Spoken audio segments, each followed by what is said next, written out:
sport and exercise sciences student here in the University of Limerick. This is just a presentation on my FYP, which is titled Exploring Coaches' Knowledge and Processes of Making a Technical Refinement in High-Level Rowing. So I suppose we'll jump straight in with just what is a technical refinement. In high-level sports, which have a large technical component, such as rowing, which is obviously the focus of my study, often coaches will try to alter their athlete's technique ever so slightly in an attempt to gain a slight competitive advantage over their competitors.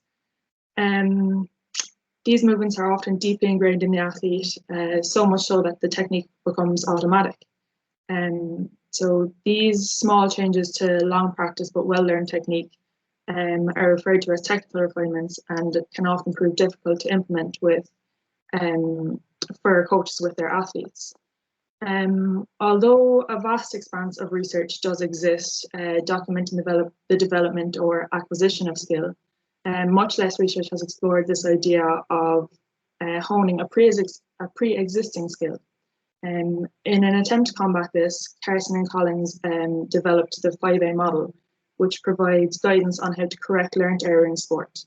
It describes a linear 5-step process to aid coaches and equip them with the tools necessary for making slight technical changes in highly skilled athletes.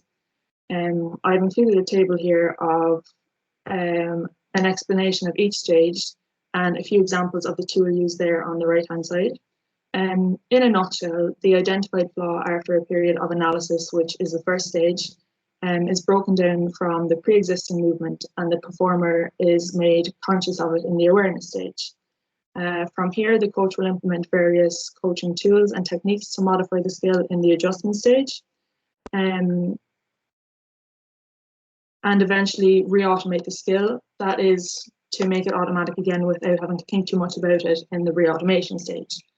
The final stage, assurance, is to ensure that the skill is robust to competitive pressure. So essentially that is, the athlete will not regress when pressure is increased.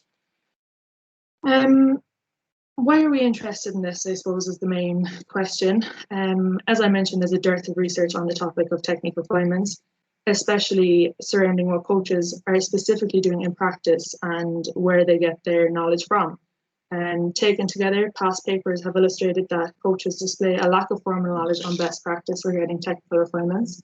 And thus, the aim of this study is to explore high-level rowing coaches' methodology on making technical refinements, and if they reflect existing research in other sports and or in the model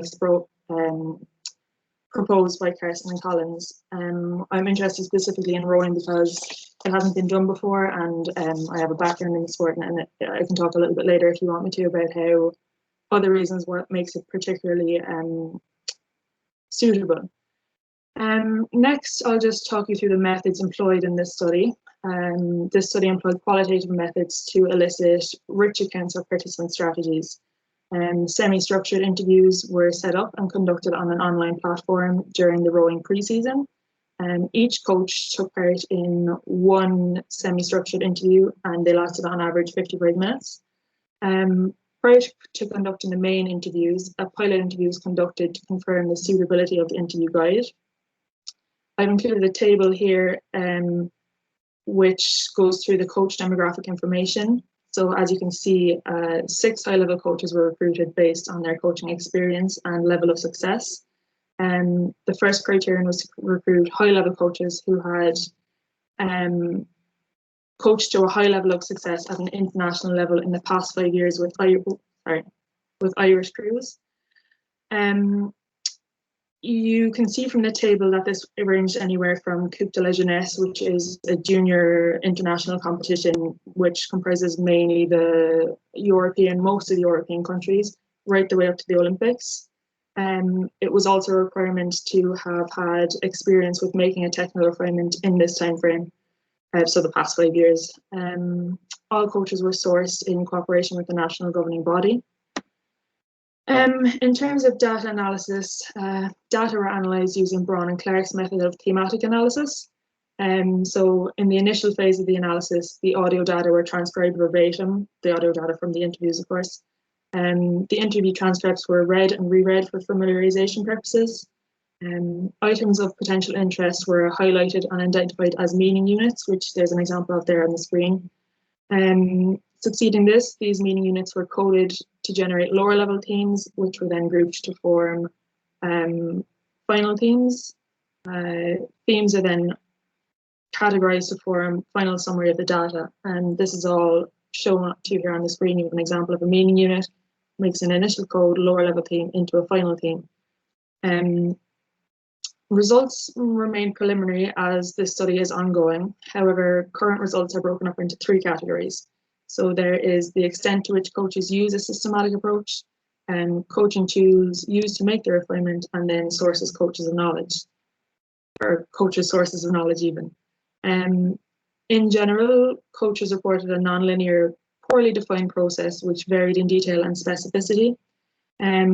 5 out of the 6 coaches did not explicitly identify stages, but rather discuss the objective of what they were trying to achieve, saying things like, I suppose the process would always be slow it down, break it down, and build it back up.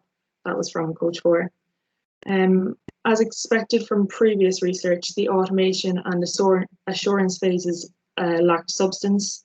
The analysis stage was the most well documented, with a wide range of tools and approaches reported. Although the tools were in line with the previous accounts of the 5A model, the sophistication and detail of tool use varied significantly from coach to coach.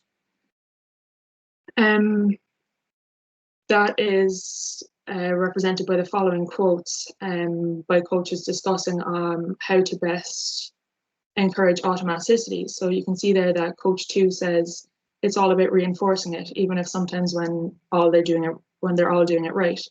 When you compare this with, so what I've developed as a coaching style is actually on the fly. So when people are rowing, I'm talking to them about these things, trying to make really strong technical changes while they're rowing.